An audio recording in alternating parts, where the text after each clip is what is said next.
Now, we've put it off for long enough, and this is the thing that I'm most excited to talk to you about. I hate when people in the media couldn't give a stuff about the people who watch their shows, listen to their shows. Instead, they do it for the rest of the media. Perfect example of that are these two who host Morning Joe.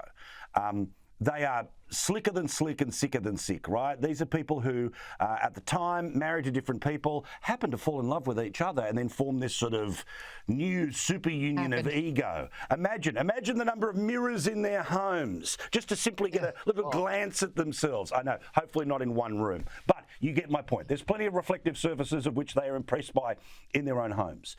And they, of course, came out and said, after calling Trump Hitler, and just every single day, 3 hours a day, the most boring hate on Trump. Oh, well, now peace at our time. They went and saw Trump in Mar-a-Lago. I hate that Trump met them because he should have kicked them to the curb. There are plenty of people who even probably were supportive of voting for him in 2024 who are going to be kicked to the curb because they weren't sufficiently loyal enough for 4 years. These guys tried to shiv the knife every day. I hate that he met them. Yeah, I do too. I can't stand it. And it wasn't just Hitler and fascist. It was also 8 years of racist, sexist, rapist. That's what he was being called all over their show and MSNBC. And it's all just forgotten. It's nothing. He's not a rapist. He's not Hitler. And Trump allowed it, right? Trump likes attention. He wants them talking about him. He wants them saying nice things about him. He doesn't need them. And of course, I think Trump, too, is happy to see somebody bend the knee, which was fun to see. Bend it. Get down. Nice and low. Pucker up. Lick the boot. And now Kiss the backside. The ring. Kiss Do the it ring. again. Lovingly. That's the only thing I like about it. Like, lower. On your bellies now. Lick it. Do it. I'm sorry.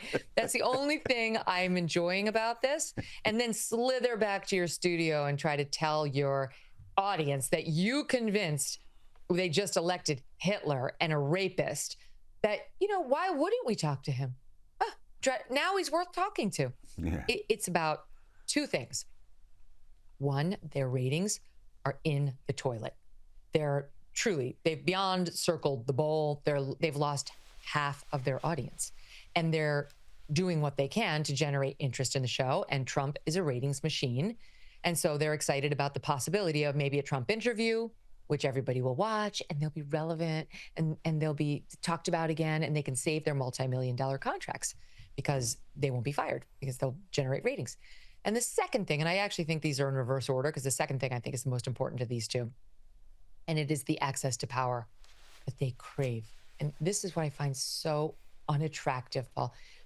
I have the opposite. As soon as anybody starts inviting me like too much into the fold, I repel. I'm like, I'm out. I'm not on anybody's team. Not on your team, not on his team, her team. I'm a journalist. I'm an independent, not putting on anybody's jersey. These two are like, we're out. No. What do we need to do to get up back in? It's like, well, your circle's over here and they lost. So you have to rebuild and you have to say something to your viewers. It's going to make them feel better and show the way forward. No. Our circle has no power. We need to be with the all-powerful one. Oh, maybe he'll pat us on the head. Maybe we'll get to go to a White House state dinner. Maybe we'll matter. Like J-Lo said, you matter. They were listening. That's what they need to be told. You matter. So they had to go and ingratiate themselves with him so they could feel special, like the chosen ones, like the elites. They can't be the losers who don't have access to the sitting president. And that's why this guy, who has no integrity, was able to, in March, say, the best Joe Biden ever. And then after that debate, have to look us in the eye and say, okay, he's got to go. I admit it. And then after a week of pressure, turn around and say, maybe not. And then when it was a foregone conclusion, thanks to Pelosi, say, Kamala Harris is the one. She's a solution. Yes, she's magical with the words. Can't believe how great she is. And the Democrats are right on point. There's no other option in Hitler. And then when Trump won, to turn around and say, not Hitler. And actually, I've been talking about all these issues like the trans thing for a very long time. Just nobody would listen to me. The Democrats' messaging was all wrong. That same guy has no problem going in to talk to Trump, licking the boot, and turning around to the audience being like, it's totally normal. I don't know what you're talking about.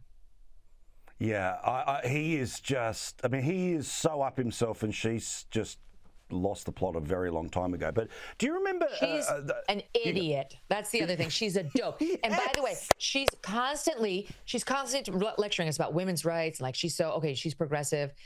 I forgot to tell you today, I do not have my black stretchy pants on. I have the full sweatpant on today, Paul Marie. I'm just going to be honest. And I need to disclose this because it's a visual.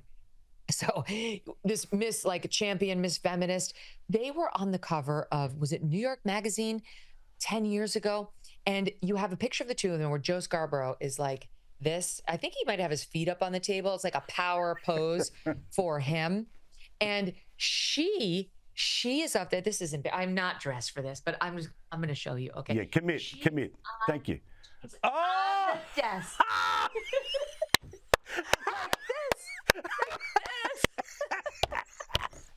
Oh my God, I should not be doing this. That's what she did.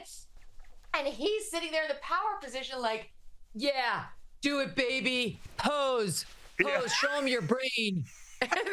So I am so over her pictures about women's rights and empowerment and rapist this. You're full of shit, and we all know it. Megyn, I love you, and to show equal vulnerability, right? I'm now going to stand up and show everyone that I'm wearing shorts. So I just want to say I love you, darling, and we look forward to seeing you next week. Okay? It's always fun, Paul.